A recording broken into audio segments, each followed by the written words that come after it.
welcome you all in my class named English by Arvind Shukla. In today's class, we will discuss errors in the given sentences. First sentence is, she hurt her back while she worked. इस sentence में दो parts हैं. There are two parts in this sentence. Two events are described in this sentence. All the two events are in past tense. So, as per rule, when two events are described in two parts of a sentence, then the part which describes the time is kept in past continuous tense. इस sentence में आप देखें, she hurt her back, ये past simple में है, और ये part जो नेक्स्ट पार्ट है, while she worked, this part is indicating the time of event. तो इस पार्ट में एरर है. इस पार्ट को हमें रखना है पास्ट कंटिन्यूअस में, लेकिन इस पार्ट को यहां पर पास्ट सिंपल में रखा गया है, विच इज एरोनियस. तो करेक्शन क्या हो गया? while she was working, while she was working.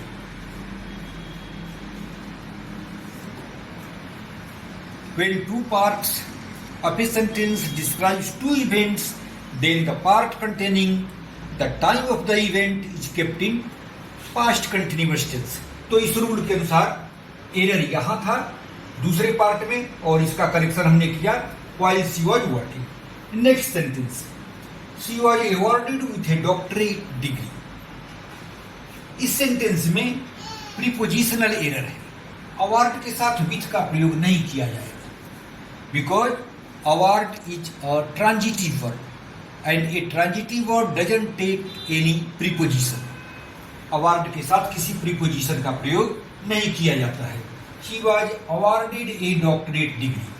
अब यही अगर अवार्ड की जगह हम प्रेजेंट का प्रयोग करते तो वहां हम विथ का प्रयोग कर सकते हैं. She was presented with a doctorate degree. She was presented with a doctorate degree.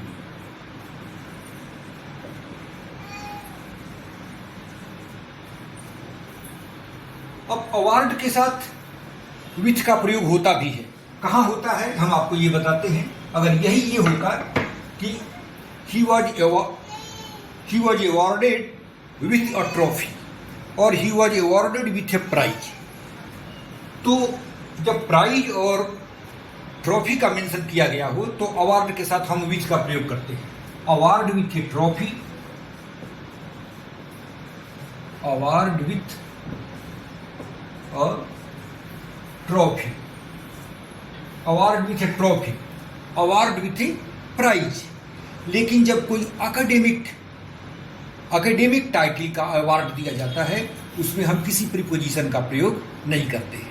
तो आपको ये ध्यान रखना है कि अवार्ड के साथ जब कोई एकेडमिक टाइटल हो, एकेडमिक कोई डेजिग्नेशन हो, तो उसके साथ हम विथ का प्रयोग नहीं करेंगे. लेकिन अगर कोई एक टूल हो, लाइक कोई ट्रॉफी हो, कोई मॉडल हो, मेडल हो, तो उसके साथ हम विथ का प्रयोग करते हैं. जैसे the wrestler was awarded with A gold medal, यहाँ भी हम विथ का प्रयोग करेंगे.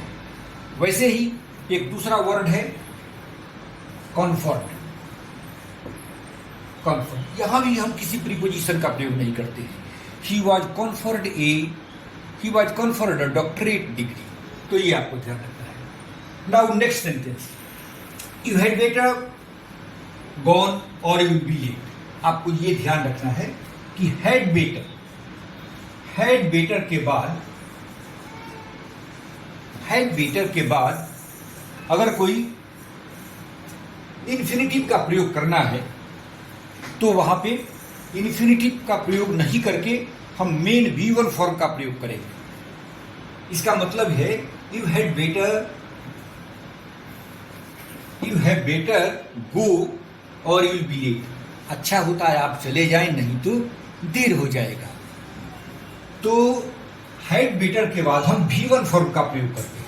V1 फॉर्म के बाद और इन्फिनेटिव का भी प्रयोग नहीं करते हैं, इन्फिनेटिव डिसअपियर हो जाता है। You had better to go नहीं करेंगे, हम लिखेंगे you had better go, you had better go और यू विल बी लेट। तो ये स्ट्रक्चर है had better plus V1। Had better के बाद हम देखने में लगता है कि इन्फिनेटिव का प्रयोग किया जाए, लेकिन इन्फिनेटिव का यहाँ लोप हो जाता है, यानी डिसअपियर हो जाता है। यू हैड बेटर गो और यू विल बी लेट, ये स्ट्रक्चर आपको याद रखना है। Had better plus V1, had better plus V1, to का प्रयोग नहीं किया जाएगा। Now next sentence, don't think me you can deceive me like you did my brother. ऐसा न सोचें कि आप मुझे धोखा देंगे जैसा आपने मेरे भाई के साथ किया। इस पार्ट में क्या एरर है? इस पार्ट में एरर ये है कि लाइक का प्रयोग जो किया गया है ये गलत है। इस सेंटेंस के दो पार्ट हैं। There are two parts of this sentence. Don't think me you can deceive me is the first part and the second part is you did my brother. Here two sentences are connected and we know that two sentences or two parts of a sentence are connected by a conjunction, but like is not a conjunction, like is a preposition. So instead of like we will have to use here as. As is a conjunction which connects two sentences, two parts of a sentence, two clauses of a sentence. तो यहाँ like का प्रयोग नहीं करके हम as का प्रयोग करेंगे तो ये sentence सही हो जाएगा। Now the next sentence, which is the last sentence, the chief guest declared the match opened. The chief guest declared the match opened.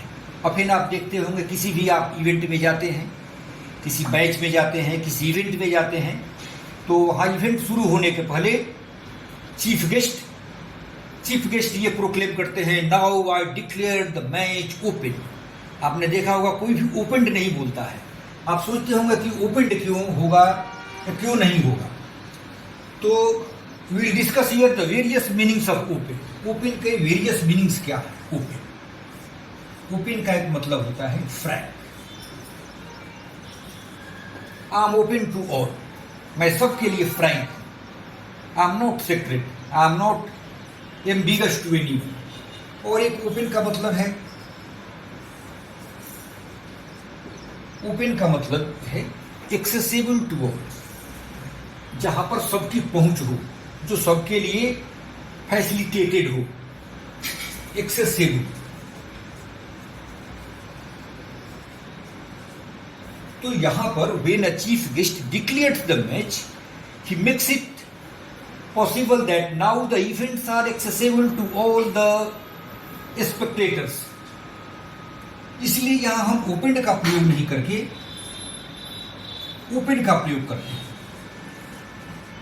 अगर हम ओपन का प्रयोग करेंगे तो इससे पता चलता है कि ऑलरेडी जो मैच ऑलरेडी चल रहा था और उसको चीफ गेस्ट ने डिक्लेयर किया। Whereas the fact is that the match had not begun, the match is going to begin after the declaration of the chief guest. इसलिए यहाँ हम ओपन का प्रयोग नहीं करके ओपन का प्रयोग करते हैं। ओपन का प्रयोग गलत है, ये आप बिल्कुल याद रखेंगे। The chief guest declared the match open, it's a recognised one, और ओपन का प्रयोग गलत होगा। तो friends, we have discuss 5 sentences. The error lying in all those sentences. Also, we have explained the reason of the error and corrections. Wish you will like this video and subscribe it. We will see you again in next video. Thank you very much.